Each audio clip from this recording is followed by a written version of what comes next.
key is this was, the chapter comes from a book which was celebrating, the name. It will come to me. One of the sort of most impactful piece of that new Canadian political economy, which was kind of the Staples theory redux, published in 1964, I think it was like 50 years later. Where are we? And kind of back again. How is oil similar or different than the previous Staples? Kyle? Oil is also, or just very obviously, much more harmful to the environment, because it's I guess, a bit toxic, and it's like a big pollutant, something that's like wheat and like harvesting fur necessarily isn't. At least back then, it was obviously harmful to like the animals and like the trees, but like it wasn't like oil, like if you're obviously producing oil, you're creating emissions and toxic environments and land and stuff. It's also like a liquid, so I guess there's also that kind of like you would need like a different transportation setup if you're exporting it to different countries rather than fur or wheat, which can just like be placed on a boat, I guess. A bunch of points there, all great ones. There were environmental consequences of the early Staples, eliminating forests, depleting the numbers of beavers on the North American landscape. But in theory, those are resources that could be harvested sustainably. You can take animals at the rate that their population is reproducing and not decimate a population. There is no sustainable way to use oil. And so we'll hear a lot, and we will read more about the sort of the industry's commitment to net zero oil in Canada. We hear it from governments. We hear about net zero LNG. That's always ignoring when you actually burn the stuff.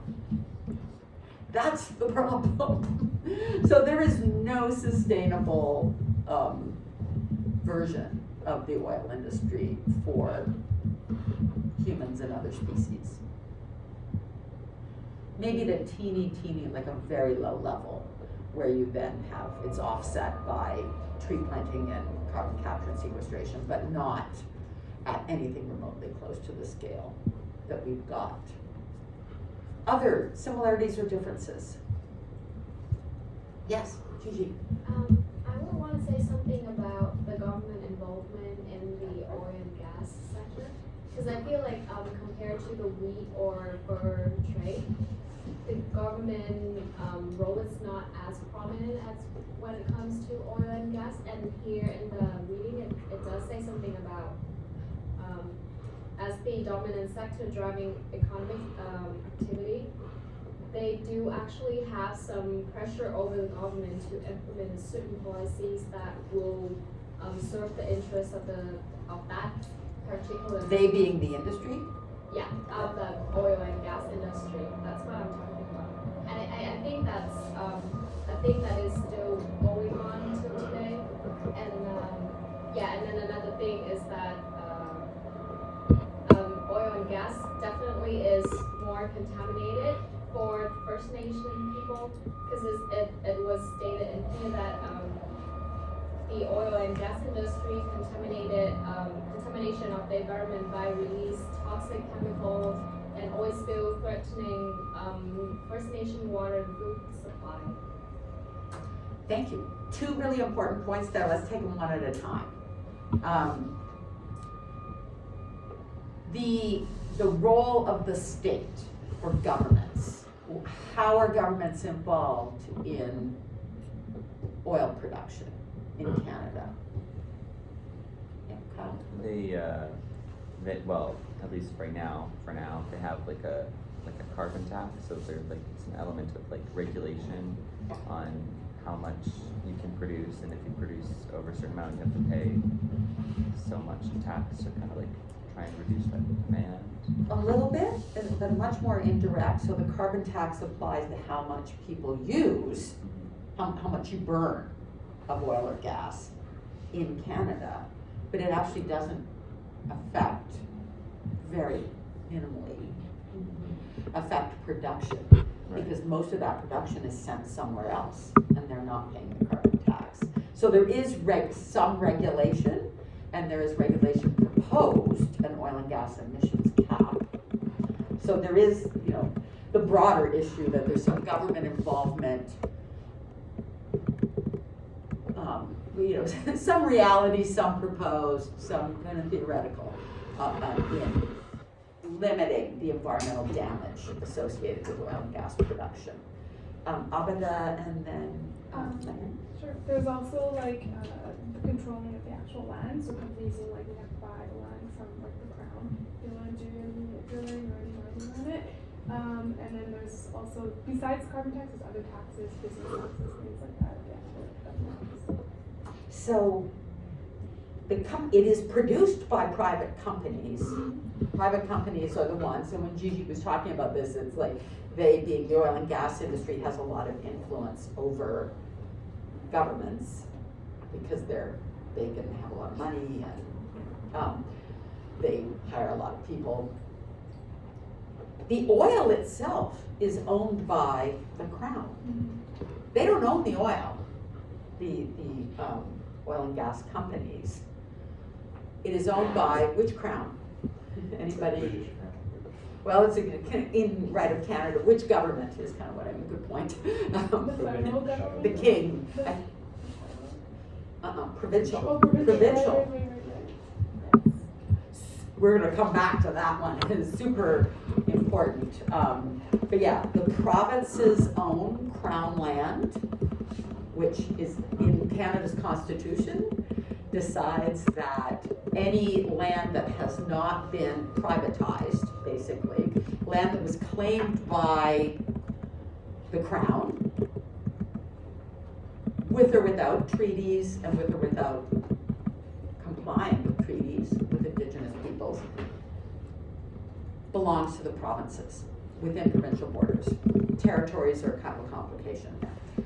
But within the provinces, so any oil beneath crown land, and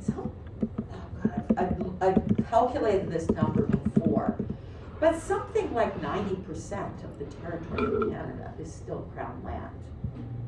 That's quite exceptional, like compared to the US. And so within the provinces, that's owned by provincial governments, and that means they own what's underneath that land. In most cases, and in most provinces, even when crown land was alienated, it was, given to settlers for them to own, fee simple, the crown retained the rights to subsurface minerals. So if anyone's ever seen like the Beverly Hillbillies, where Jed Clampett, was up coming from the ground, came a bubbling crude, he's out hunting for some food, he discovers oil, and they get super rich. In Canada, that oil would not belong to Jed Clampett, it belongs to the provincial government. Contested by many Indigenous nations who would say, hey, wait a second. So the state is involved as the owner of the resource, and I would also indicate the companies are then paying to access that resource. They pay royalties to the provincial government for the right to produce oil from that land, including from private land. What are the implications of that for provincial governments? Let's see if anyone else wants to take. Anybody noticing what Danielle Smith has been up to the last day or two? Ben? No, she went and met with Trump down in, I think at Mar-a-Lago. Yeah. To talk about sort of the United States dependence on Alberta for oil. Yep, so she's defending her oil industry. Anybody read about the First Minister's Conference yesterday? Yeah. I think Danielle Smith refused to sign that communique to present a Team Canada approach, right? The last thing on earth Danielle Smith wants is that Canada might threaten to reduce our exports of oil. Her provincial government is dependent on oil for its revenues, but also her province is dependent on oil for its economy, for its job. It's about just under 30%, I think it's about 28% of GDP in Alberta is, that might be you from that. It's very high. It's high 20s in Alberta is the oil industry. So we have these economies that are dependent and governments that are dependent on the oil.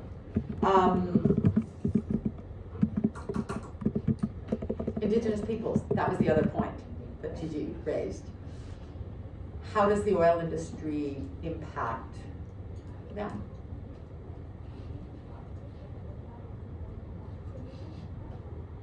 Well, kind of similar to like the land theft and like land encroachment with like wheat per se. Kind of see the same thing with pipelines. And just like encroachment on these lands that we've also like smaller pieces of lands that we've already like funneled Indigenous people onto. Again, we're encroaching on those spaces. So stage one, you know, the colonial powers took the land and said it's now crown land, and so everything under it is ours. But then we've got, you know, plots of land that are either through treaties or, you know, reserves set aside for Indians, which is a federal jurisdiction, just sending pipelines under that land, whether those First Nations agree or not. You had your hand up, Hannah, and I'm gonna go, Sean. I think just like a similar point, like that, like starts with like the displacement, and then I guess and even before that starts with like creating these like political like systems that, especially like these treaties and laws that like the Indigenous nations never agreed to, never signed on to, and are now suddenly having to be beholden to these laws and like treaties. And then comes the displacement where they're forced to be removed or given a choice of like, you stay here, you live in a very polluted environment, or you leave and move to this like area that we've chosen for you. And so there's like taking away that choice, and then like that forceful displacement, and then just like sort of like getting them to be bound by these laws that they never agreed to in the first place, that should have never been sort of put on them in the first place, and then like sort of just creating this like sort of like a system of like displacement and like choice and like Absolutely, Sean. I don't know if following displacement is the right word, but we kind of also come full circle to the fur trade model, where we've displaced Indigenous people, but then we're bringing them back into the fold through Indigenous-owned corporations. I'm thinking about like the Haisla, the natural gas export port up in the Prince Rupert area. So not only are we removing and displacing and dispossessing people, but we're also getting them re-engaged in the capitalist export economy. We're gonna have a week where we talk LNG, and that's gonna be a big focus of it. In between, it is noteworthy that the value, the money to be made from that oil when it was extracted from the ground did not go to the First Nations who have claimed that land. The Crown got the royalties, private companies made money as well. The people who didn't make money for decades and decades and decades were the Indigenous peoples who originally lived on that land. Also, and I think this comes through in Gunton's reading, and Gigi might have mentioned this as well, there are also just local impacts. Many First Nations live at the edges of oil sands development, and there are really valid concerns about contamination of water sources, disruption of the land, traditional hunting, just kind of the, quite apart from climate change. This is a disruptive enterprise, and we'll look at pictures of that next week. So, more similar to wheat, and the money did not go to those communities who were displaced, but with kind of worse spillover effects on those who remained adjacent.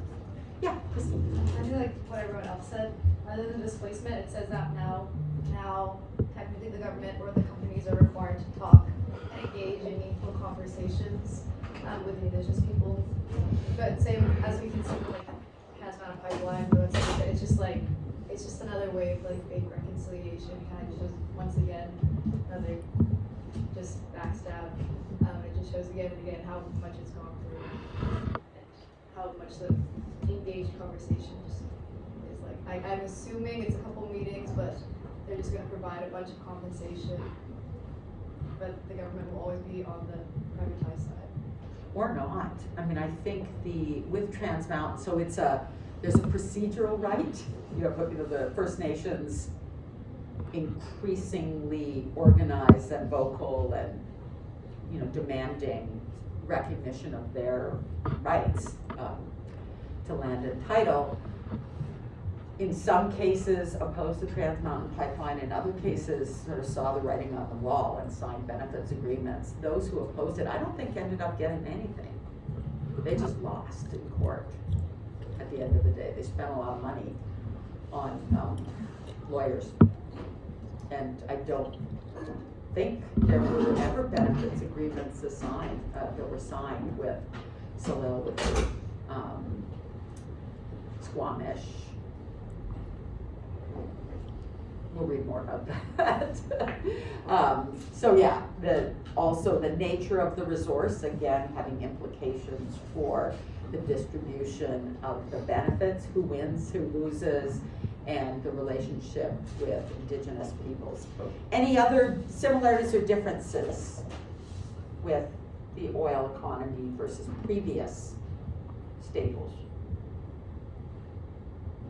In what form are we exporting it? Process. Yeah. Is that what you're going to say too? Yeah, same thing. Yeah. We are still exporting a raw material. We are, not turning it into petrochemicals. We do a bit of that.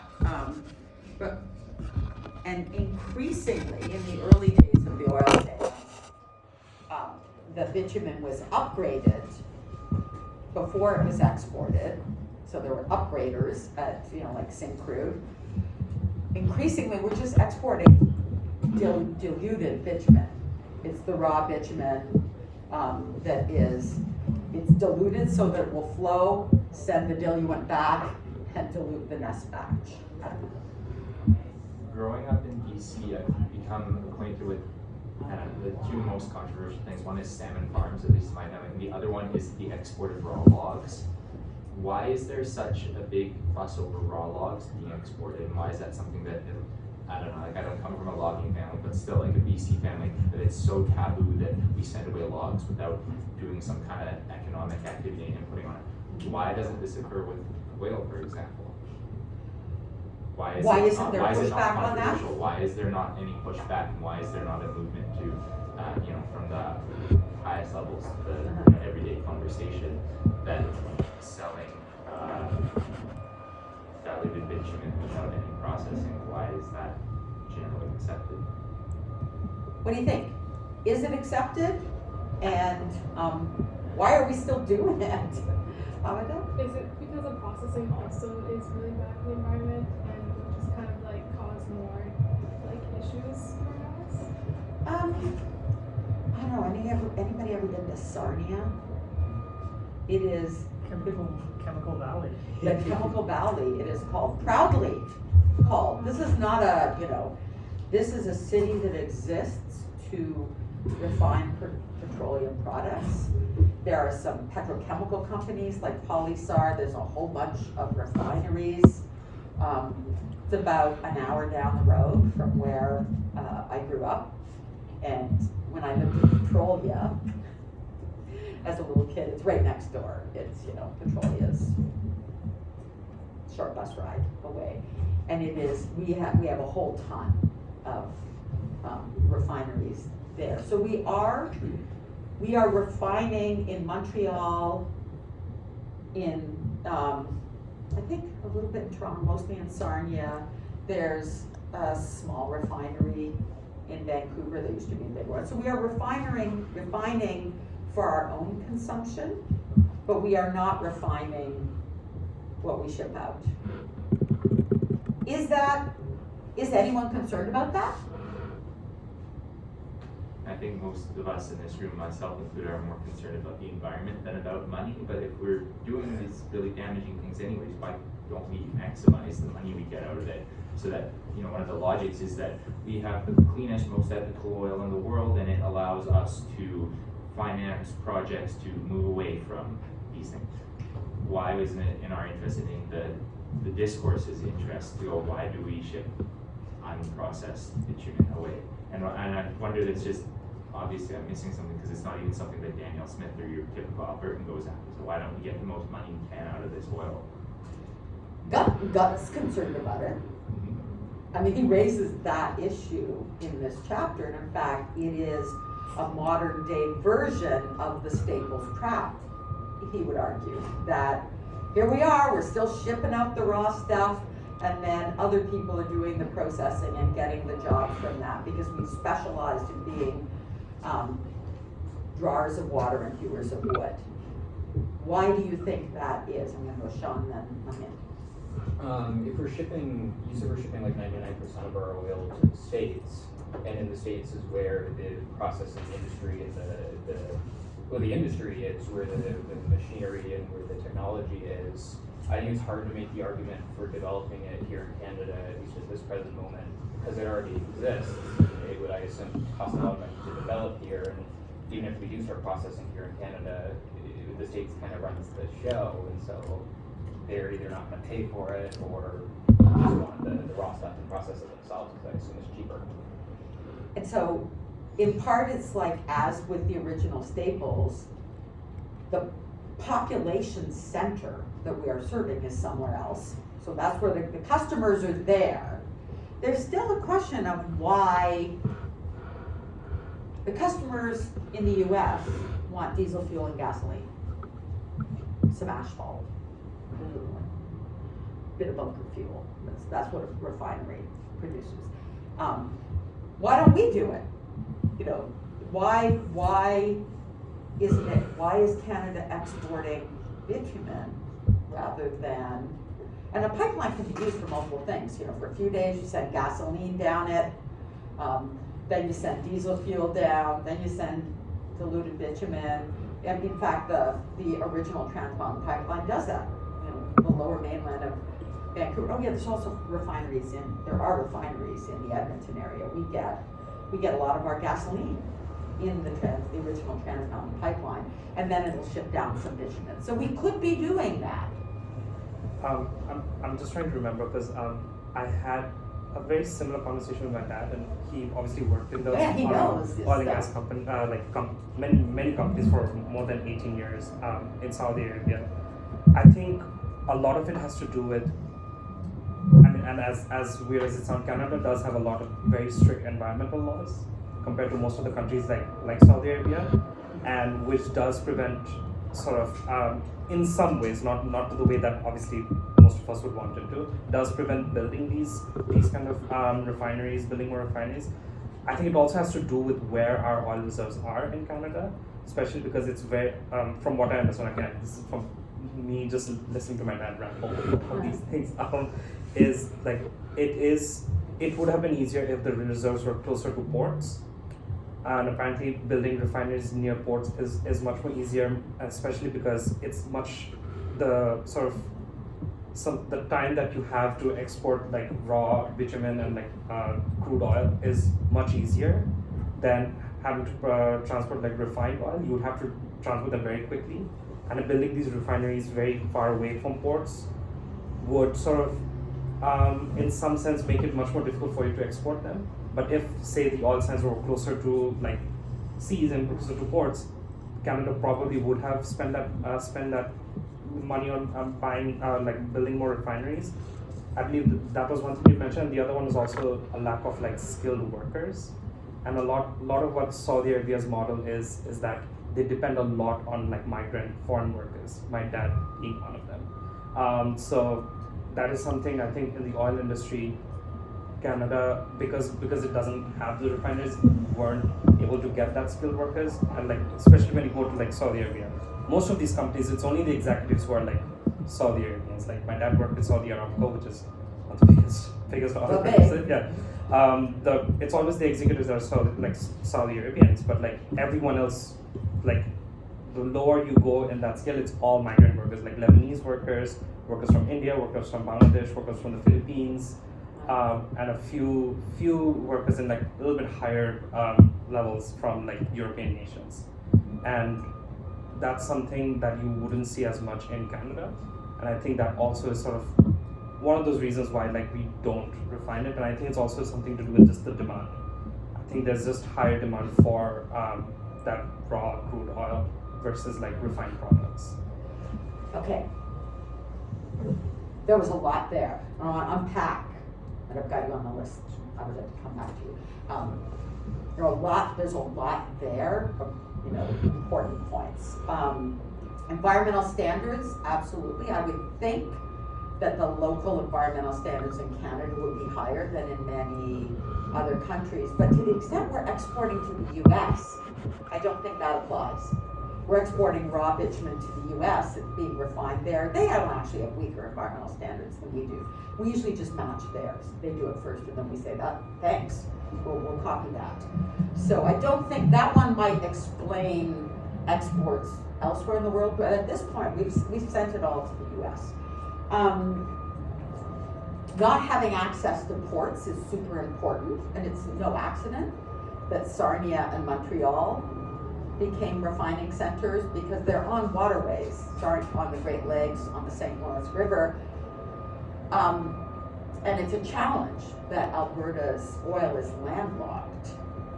That's a challenge for our oil in any form, whether it's refined or whether it's bitumen. That's a disadvantage because you have to like build a pipeline to get the stuff. Whether you refine it or not, you have to get it to the coast. Skilled workers, I think there is a difference in guest worker rules, and those have been really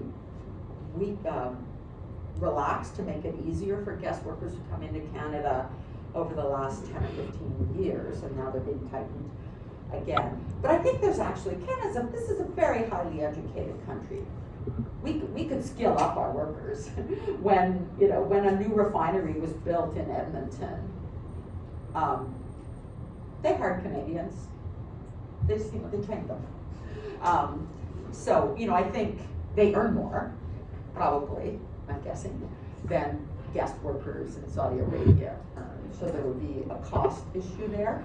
But again, compared to the US, I'm not sure how big that's what's going on. So yeah, demand. Why might the US want our unprocessed bitumen rather than refined products?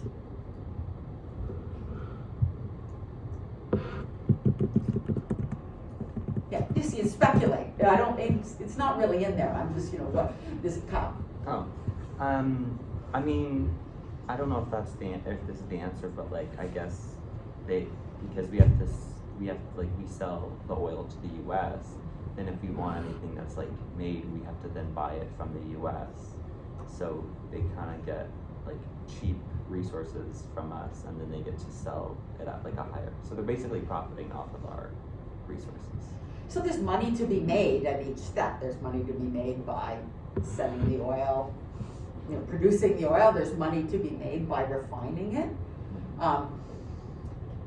And I think Gunton would argue, I think he does in there, that these are mostly US oil companies. Thanks, we'll take care of it. You give us the raw stuff, we'll then operate the refinery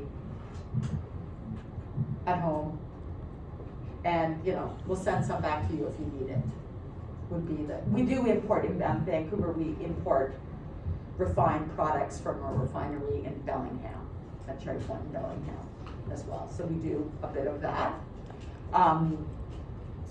So I think that's part of, and that's kind of, it's a very Innocentian, a Staples theory kind of argument, that you build these relationships, we're in the business of sending out the raw stuff, and the industrialized metropolitan area does the processing, the upgrading, and then we buy back the finished products. So nowadays, gasoline is a version of the guns and the tin pots and the beads. Yes? I think this kind of ties back to what I wanted to say before. I think it's because the U.S. is already equipped with the refineries that they need to do this, and we are not. So they're already specialized in that field, and they want to continue the bitumen because they want to continue hiring those workers that have that job, and they want to use that infrastructure because there is no other use for it. So once you stop using that infrastructure, it's just like useless. It kind of just like, I forget the term, they mentioned it in one of the readings. It's kind of like, like there's no other use for it, it's outdated. And then if in BC or if in Canada we decided that we're going to start building those refineries, there's no future for them other than just to refine oil. And I feel like it would cost billions of dollars and like clearing out land and whatever, things like that, just so that we can compete with the US, which would consider really cause more issues with politics and stuff. And I believe there are a couple of refineries. There's one, I think, on Broad Inlet, which is, by the way. There is. It's quite small. Yeah. It used to be Chevron, and now it's something else. They've sold it. Parkland. But it's like, it already existed, it was already built, but to build more would just be economically, like, not a good idea in the long run. In fact, there used to be a much bigger Shell refinery that shut down. Yeah. On Broad Inlet. Exactly. And I think like it also, the reason why there hasn't been any built in the recent years is probably with like, because the NDP government, they're also kind of like moving away from this sort of stuff. Although, to the extent within Canadian politics, there has been an argument of the sort Adam was suggesting, which is we should be processing our own raw materials, logs, but also bitumen. It has come from the NDP. It is the NDP and the Greens. As leader of the Green Party, previous leader of the Green Party, Andrew Weaver, called for building a refinery in Kitimat. So there has been concern about this, and Gunton, as a kind of leftist Canadian political economist, is making that argument. Look, we've gotten stuck again in this Staples trap of deindustrialization. Let's process the stuff at home. If we're going to produce it, let's at least process it. But I think there are a bunch of reasons, and you touched on some of them, Amado, why I think he's over-optimistic and doesn't understand the oil industry. Partly it's that we produce crappy oil. Canadian bitumen it's a lot harder to make gasoline and diesel fuel out of Canadian bitumen than Saudi Arabia light sweet crude. Because what you do in a refinery is you heat up the oil, and then you've got a fractionation tower. And with Saudi Arabian oil, you just heat that stuff up, the lightest stuff floats to the top, and then when it cools, you siphon it off. You've got all these little lines coming off. You've got, petrochemical feedstocks at the top, and then you've got gasoline, diesel fuel, kerosene, heavy fuel, asphalt. You boil some Saudi Arabian oil, you're going to get a whole lot of gasoline and diesel fuel. You heat up Canadian bitumen, you get a lot of sludge. So our oil is crummy, and it requires special equipment in a refinery to break those molecules up into smaller molecules that you can produce gasoline and diesel fuel from. And that means it's very hard to produce. It can be done to run a refinery on 100% bitumen. There is one outside Edmonton, think it's the Scotford refinery. I worked on designing the diesel fuel manufacturing from that one. It can be done, but it's costly. And it's much easier if you've already got a great big refinery that has a catalytic cracker to take in a certain amount of heavy oil and combine it with your other oil. And sort of, so there are a lot of US refineries that have some space for the particularly challenging oil that we produce. And I think that is underappreciated by those who are like, we should just process our own oil. The other thing is different countries, this is not so much the case, Canada and the US have similar demand. Different countries want a different mix of products from a barrel of oil. So like in Korea, a much higher fraction of it is used for petrochemicals and less for transportation. And so how you design your refinery can be specific to the market that you're serving. I don't think that's much of an issue for Canada and the US because we want a lot of transportation fuels. Adam? It's a neat thing, so I don't have. Go ahead. So Gunton says excessive optimism in the staple sector that causes booms to proceed beyond their proper limits, generating excess capacity that leads to downturns and financial collapse. So I read this and it blew up in my brain because where I did firefighting in Fort Nelson has a lot of evidence of oil and gas activity. There actually isn't that much that goes on in that far northeast of BC. Most of BC's mainly gas and bit of oil extraction happens around Dawson Creek and St. John, further south. But it's the same, actually it's a different formation, but there's similar types of formations around Fort Nelson where there could be a lot of gas production. I didn't really know why, because it's valuable, it's there. And I did some research and I found out that there was gas extraction starting in the 50s, but it really blew up in the mid 2000s when fracking came on the scene. It suddenly made a bunch of wells viable that previously weren't. You could get gas out of places that you couldn't before. And there was a flurry of activity, there was a rush because wow, there's all this gas we can get now.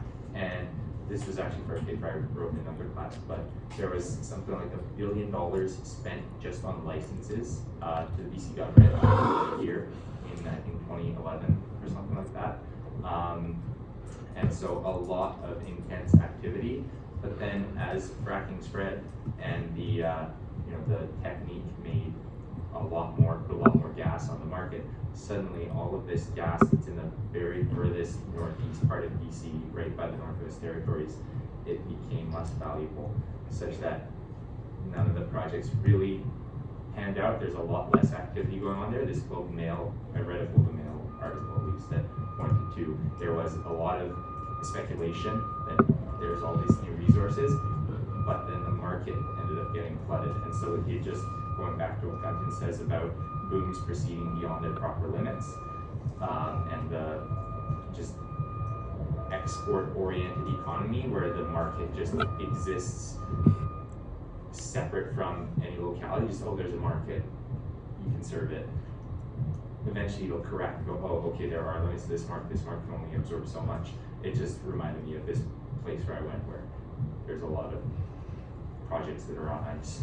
So definitely, and one of the points that Gunton makes is that because we're still exporting a raw material, we are still vulnerable to this boom and bust cycle. And boy, oh boy, we had this great boom period with Alberta oil production from, I don't know, the mid-90s to 2015, and then the price of oil tanked. And Gunton was writing right after that. And it was devastating for the Alberta economy. I mean, the price of oil went from over $100, and then there were periods where some of the contracts, the oil producers were paying people to take their oil. It was a negative price for a very brief period of time. And it's rebounded some. It's rebounded a little more with the war in Ukraine, but it has not gotten anywhere close to what that was. So if you put all your money on one product, you are vulnerable to swings in global demand when that product changes. We're gonna return to that. The gas story, I think, is a little bit more complicated. The issue with gas is that everybody can frack. And our market, there are two things about gas that are relevant. One of them is, when we've been talking about refining oil, you don't really do much to gas. Gas is used as gas. It's methane, you put it in your furnace. You sort of you take some of the CO2 out if you have a gas field that produces some other stuff. But mostly, it is used in its unrefined state. So there isn't much need for the, kind of capital and job intensive refining step. What we've discovered with fracking is there's gas all over the place, and US gas production went through the roof. That was the issue, was that it wasn't as sort of, why are we exporting the raw material? It's that they didn't need as much of our gas, hence the interest in LNG. Let's get it off to other markets. Anyway, back to sort of closing the loop on Gunton. One of his prescriptions is we should refine our own oil. Maybe, but there are reasons that Canadian oil is difficult to refine in Canada because we mostly produce very heavy oil right now. I was going to make another point about that. Also,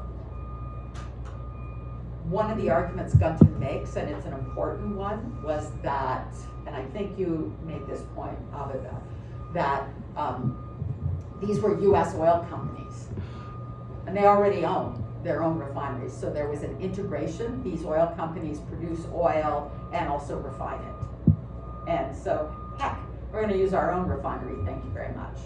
And we've also got some space in it, in this one, for a little of that heavy oil. That's not actually true anymore to the same degree. There was this long period of time, including the one that Gunton was reflecting on, where the producers in Canada were heavily foreign companies. But most of the big oil majors are out of Canadian oil sands since 2015. They have seen the writing on the wall and they sold their assets for the most part. So there's just a lot less. Increasingly, the Canadian oil sands are Canadian owned. The producers in the Canadian oil sands are Canadian. And they're still not refining the stuff. So there's just more complexity, I think, in the market. What are some of Gunton's other prescriptions for what we should be doing to get beyond this dependence on exporting a raw product? We're just doing a different version of beaver pelts. It's at the very end. One of them was like refine it ourselves, but he had a bunch of other suggestions.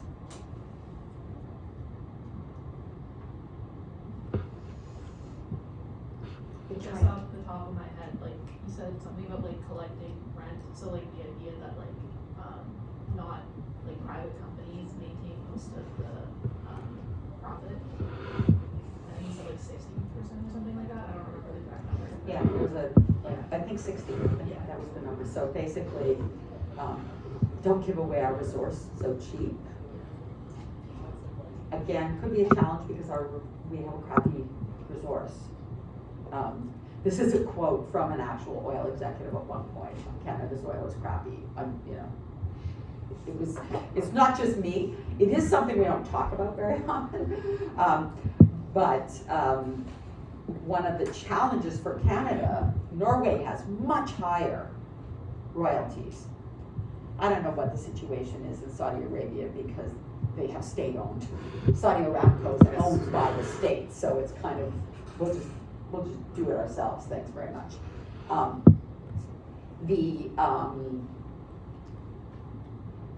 The way historically Alberta has set royalties is they've compared how much money can be made per barrel of oil in Norway and Canada, and then in order to ensure that companies were willing to produce from Canada, they reduced the royalties so that the companies would be willing to go to Canada to produce as well as other countries. So the lower quality of Canada's oil is part of why we charge lower royalties. But there's also concern that the state is so connected with the oil companies that there is such a tight relationship that they may be underestimating how much we could take in royalties. So yeah, absolutely, that's another one of, yeah. There was a case for like mitigating environmental costs to make Canada's oil, I guess, the cleanest fossil fuel. I think that's yeah. Yeah, so, and we're gonna return to that one as well, because that is the common, like, let's be the cleanest in the world, and then people will buy our oil. Well, I'm gonna park that for later, because otherwise I'll just go on and on that one. Other things?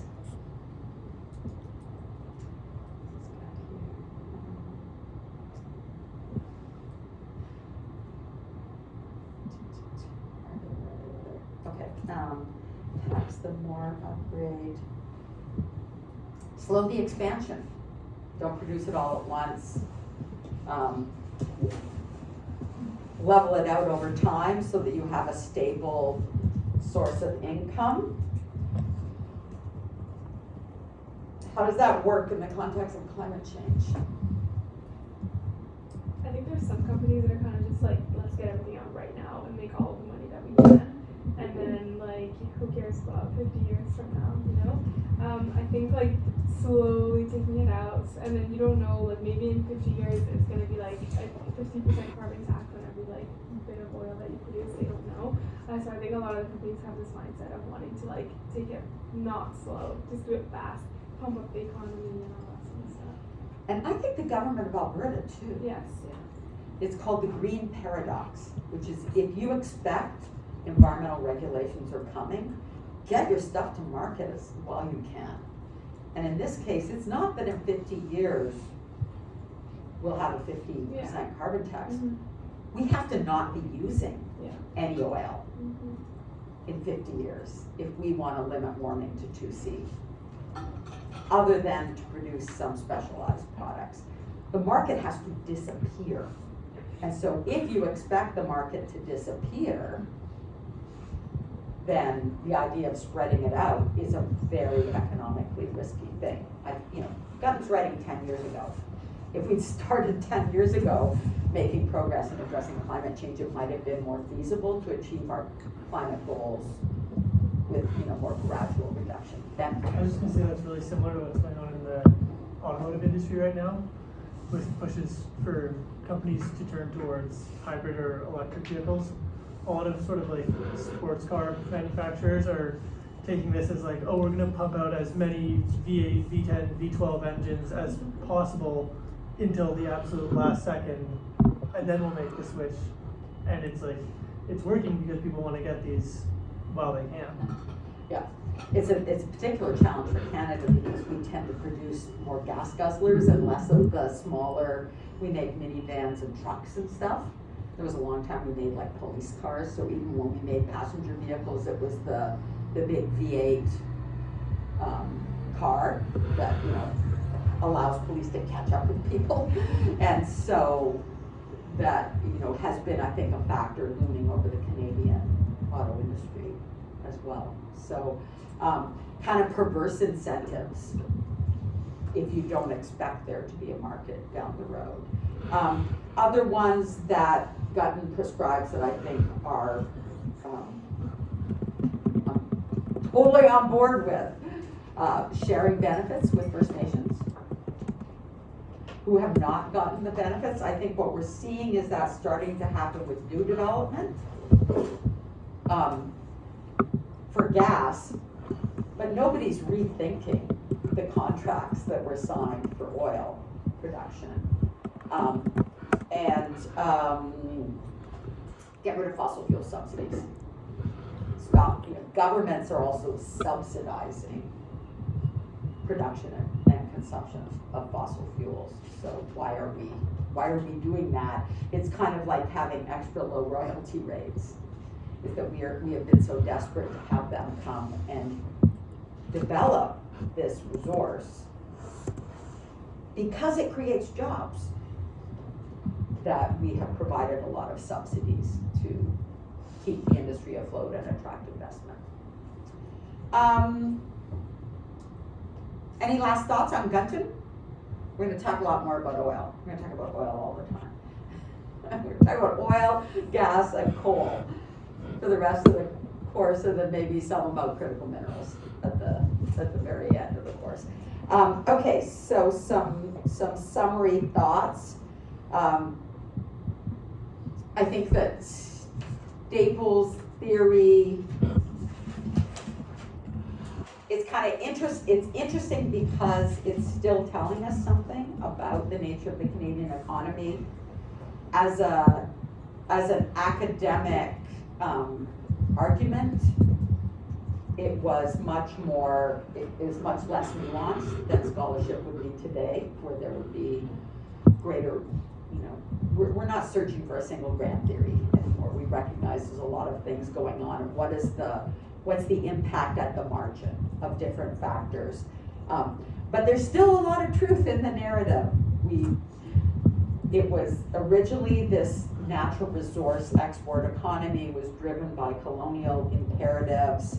It involved exploitation of native peoples and was part of the rationale for taking the land in the first place. We are still exporting raw, unprocessed natural resources, and we are still vulnerable to boom and bust cycles because of the extent of our economic reliance on those resources and demand for them elsewhere in the world. I don't think it has hindered the development of Canadian democracy. That's one of the arguments about the impact of the oil industry in other countries. Avida, you want to say anything about what Nancy Oldwaller concluded about, was Innes right about the Canadian economy? So she kind of says that in a way he is right, but I kind of disagree. And what she kind of says is that he's right, but the Canadian government has actually done a really good job in kind of like mitigating these challenges and things like that, which I feel like I think the institutions have obviously kind of been working for the past few years, but let me just get my notes on this. But I think that we haven't fully been able to mitigate the resource dependency, and our ability to do that, I think, has especially been complicated because of climate change. So even things like we were talking about wheat before, I feel like the majority, if not all, of Canadian farmers are subsidized by the government, which is actually not economically beneficial as much as we want it to be, I think, because that causes problems in the long run and stuff like that as well. So I would say that Innes is actually kind of right, but Nancy, I don't know how to say her last name. Oldweiler is saying no, he's not 100% right because the government has been doing a good job. But I think especially nowadays, people feel that the government is not mitigating the issues properly. And she does say, and then there's climate change. Yeah. Just kind of a big, and then there's, and I work with her really closely on the BC Climate Council now, so I think she would, this was written a few years ago, Yeah. I think now she would be a bit, more, but Oldweiler wrote there's an annual Innes lecture in the Canadian Economics Association, and this was her annual Innes lecture from, 8 years ago, something like that. It was was Innes right? And did dependence on natural resource exports hinder Canadian economic development? She argues that on balance, we did okay. We prospered as a country. We have a democracy. In fact, we have industry. We are not, we may not have that many refineries, but where it makes economic sense, we do have them. And we manufacture automobiles and batteries and other things. So we are not just hewers of wood and drawers of water. So she's more optimistic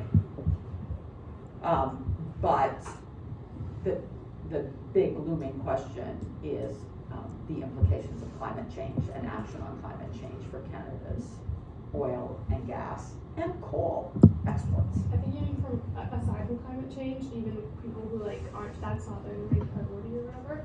I think there's this like looming lack of confidence in the government's ability to mitigate this economic like issue. So I think like that's another like it was definitely developing during when she was writing this as well, but it's been like a major issue in the past couple of years, I would say. Lack of confidence in whether the government is dealing with the environmental consequences within Canada. I think it's like a variety. For example, people in the prairies or like climate deniers or whatever would say like government isn't using the resources to their full capabilities. Like, why aren't we using all the gas? Why aren't we, whatever, that sort of thing. But then for others, it might be like the government's not like doing it in an environmentally friendly way. The government may be using too many. They're allowing too many licenses and things like that. So I think there's like various. What's striking to me is how much the Saskatchewan and Alberta governments, which account for 90% of Canadian oil production, they want to just ship out that oil and gas. And they were elected by very large majorities. Yeah. So I'm not sure that that's what the folks in those regions are concerned about. I mean, they, Danielle Smith has a really big majority. And she's been pretty clear about her support for, we don't really need to worry too much about diversification because we're still going to be exporting a lot of oil and gas in 2050 is the message that she would give you. So we will return to that one as well. Let me just close by saying I'm really excited about this seminar. You all have super things to say. You've come to class prepared. You've got great ideas. When I call on you, you've said wonderful things. So those who haven't raised their hand know that you've got just as much to contribute, and I'm thrilled by the conversation and the ideas that you brought to the class and what we can learn from each other. We'll see you next week. We're going to talk more about oil, and we're going to look at photographs from Edward Bertinsky. Yeah, we're ending early. We're done. If we're done, we don't have to stay. You may use the room.